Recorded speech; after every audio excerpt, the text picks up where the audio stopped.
নমস্কাৰ স্বাগতম জনাইছো আমাৰ চেনেলৰ অন্য এটি ভিডিঅ'ৰ মাজলৈ পুনৰবাৰ আপোনালোকক আজিৰ ভিডিঅ'টোত আমি এডিআৰই গ্ৰেড 4ৰ যি নেকি ভাইভা ইণ্টাৰভিউ বৰ্তমান চলি আছে 17 তাৰিখৰ পৰা আৰম্ভ হৈছে সেই ইণ্টাৰভিউৰ ওপৰত কিছুমান কেণ্ডিডেটে অকণমান কমেণ্ট কৰি আছে সেই কমেণ্ট কেইটাৰ এনচাৰ দিবলৈ চেষ্টা কৰিম লগতে কেনেকুৱা ধৰণৰ প্ৰশ্ন সুধিছে বা কেতিয়া ইণ্টাৰভিউ শেষ হ'ব সেই বিষয়ে আজিৰ ভিডিঅ'টোত সম্পূৰ্ণকৈ আলোচনা কৰিম যদিহে আপুনি ৱেইট কৰি আছে যদিহে আপোনাৰ ডেট এতিয়ালৈকে অহা নাই বা পিডব্লিউডিৰে হওক বা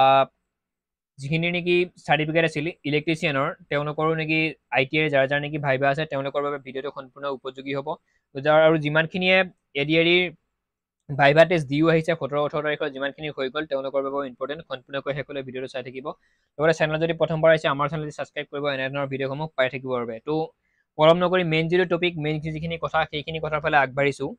প্ৰথম কথা ইম্পৰ্টেণ্ট ডকুমেণ্ট কিমান কি ডকুমেণ্ট লাগে সেই বিষয়ে বহুত কেণ্ডিডেটে কৈ আছিল তো আপোনালোকক কৈছোঁ বা তোমালোকক কৈছোঁ এডমিটত উল্লেখ আছে কোনখিনি ডকুমেণ্ট লাগে সেই এডমিটত যিমানখিনি নেকি উল্লেখ আছে তাতকৈ আৰু বেছি হয়তো বেলেগ ডকুমেণ্ট নালাগে আপোনালোকে ধুনীয়াকৈ চালে গম পাব চেল্ফ ডিক্লেয়াৰ কিবা কিবি তেনেকুৱা অকণমান লাগিব এডমিটত ভালদৰে চালে আপোনালোকে আটাইখিনি কথা গম পাব সেই বিষয়ে হয়তো মই আৰু আপোনালোকক ভাঙি পিটি ক'ব নালাগে নেক্সট কিমান নম্বৰৰ ভাইভা টেষ্ট হৈছে বা কিমান নম্বৰ এক্সাম হৈ গ'ল সেয়া আপোনালোকে গম পায় কিমান নম্বৰ ভাইভা টেষ্ট হৈছে সেই কথাটো বহুতে কমেণ্ট কৰি আছে এতিয়া আগতে যিখন পোনপ্ৰথমতে এডভাৰটাইজমেণ্ট মুকলি হৈছিল সেইখনত 15 নম্বৰ ভাইভা টেষ্ট হ'ব বুলি উল্লেখ আছিল কিন্তু কুৱেশ্যন এনচাৰ যেনেদৰে সুধিছে পেনেলত তো বাট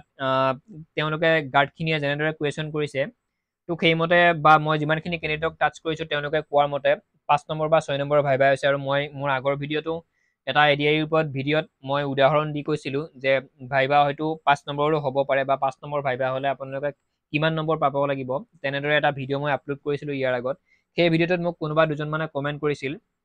যে আপুনি অকণমান ভুল কৈছে এডভাৰটাইজমেণ্টত 15 নম্বৰ আছিল ভাইভাৰ মাৰ্ক আৰু আপুনি 5 বুলি কৈছে মই ভাইভাৰ মাৰ্ক 5 বুলি কোৱা নাছিলোঁ মই উদাহৰণহে দিছিলোঁ যদি ভাইভাৰ মাৰ্ক 5 হয় আপোনালোকে 3+ নম্বৰ কাৰেক্ট কৰিব লাগিব কালেক্ট কৰিব পাৰিব লাগিব যদি ভাইভা 15 নম্বৰ হয় আপোনালোকে 10+ নম্বৰ আপোনালোকে কালেক্ট কৰিব পাৰিব লাগিব বা শুদ্ধ এনচাৰ দিব পাৰিব লাগিব সেই বিষয়েহে মই আপোনালোকক কৈছিলোঁ কিন্তু আপোনালোকে ভাবি ল'লে কি মই ভাইভাটো ডাইৰেক্ট 15 নম্বৰ বা 5 নম্বৰে একদম সঠিকভাৱে কোৱা বুলি ভাবি ল'লে যে ভাইভাটো 5 নম্বৰে হ'ব বুলি এতিয়াও কোনেও সঠিকভাৱে গম পোৱা নাই পেনেলত যিমানবোৰ মানুহ বহে তেওঁলোকেহে হয়তো গম পায় বা যোনে ভাইভা দি আহিছে তেওঁলোকে অকণমান আইডিয়া কৰিব পাৰিছে ভাইভাটো 15 নম্বৰ হৈছে নে 5 নম্বৰ হৈছে কিন্তু চৰকাৰীভাৱে এতিয়ালৈকে নটিফিকেশ্যন যিখন পোনপ্ৰথমতে আহিছিল 15 নম্বৰ ভাইভা হ'ব বুলি সেইখনৰ মতে হয়তো কেণ্ডিডেটখিনিয়ে ভাবি আছে কিন্তু মই ভাবোঁ 80% চান্স আছে ভাইভা মোৰ মতে 5 নম্বৰ হৈছে মই যিমানটো কেণ্ডিডেটক টাচ কৰিছোঁ তেওঁলোকে কোৱাৰ মতে কুৱেশ্যন এনচাৰ চাই বা কুৱেশ্যন এনচাৰৰ লেভেল চাই বা এটা কেণ্ডিডেটক কিমান সময় পেনেলত ৰাখিছে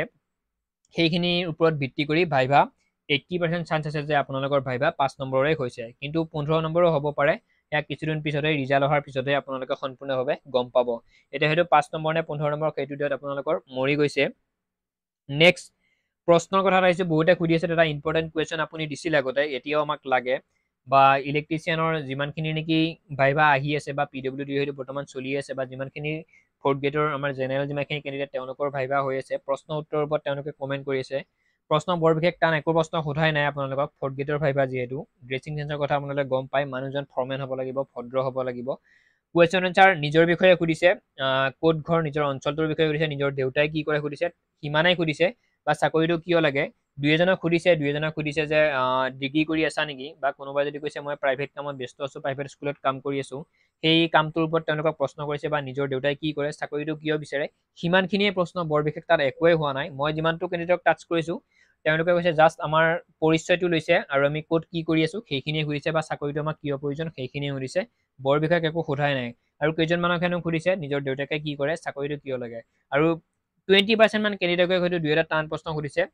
WHOৰ ক'ত প্ৰতিষ্ঠিত হৈছিল বা তেনেকুৱা দুই এটা অকণমান পলিটিকেল লাইনৰ প্ৰশ্ন দুই এজনকে সুধিছে সেয়েহে আৰু কোনোবাই BA কৰি আছে যদি যোনে নেকি মেজৰ যাৰ যি ছাবজেক্টত আছে কাৰোবাৰ যদি পলিটিকেলত মেজৰ পলিটিকেলৰ ওপৰত হায়েষ্ট এটা প্ৰশ্ন সুধিছে কাৰোবাৰ যদি জিঅ'গ্ৰাফীত মেজৰ জিঅ'গ্ৰাফীৰ ওপৰত হায়েষ্ট এটা প্ৰশ্ন সুধিছে ঠিক তেনেদৰে প্ৰশ্ন সুধিছে বৰ বিশেষ টান প্ৰশ্ন একো সোধা নাই চিন্তা কৰিব আপোনালোকে একদম নালাগে প্ৰশ্ন উত্তৰৰ কাৰণে চিন্তা কৰিব নালাগে বাছ নিজৰ কনফিডেন্সটো ধুনীয়াকৈ ৰাখিব আপোনালোকে পাছ হ'ব পাৰিব নেক্সট আৰু এটা প্ৰশ্ন কেণ্ডিডেট কিমানকৈ মাতিছে এদিনত 600কৈ কেণ্ডিডেট ফাৰ্ষ্ট শিফ্টত 300 ছেকেণ্ড শিফ্টত 300 সেইটো চিন্তা কৰিব নালাগে 600কৈ কেণ্ডিডেট মাতিছে সেয়া আপোনালোকৰ কমেণ্টৰ এনচাৰ আৰু আটাইতকৈ ডাঙৰ কথাটো হৈছে যিমানখিনি কেণ্ডিডেটৰ বৰ্তমান ডিগ্ৰী কমপ্লিট হৈছে তেওঁলোকে হয়তো চৰকাৰক নজনোৱাকৈ বা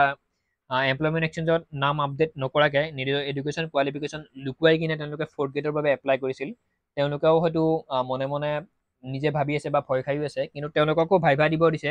বৰ্তমান মই থাম্বনেইলত যিহেতু লগাইছোঁ ৰিজেক্ট কৰিছে বুলি, কিন্তু এতিয়ালৈকে কাকো ৰিজেক্ট কৰা নাই। আৰু যিমানটো কেণ্ডিডেটক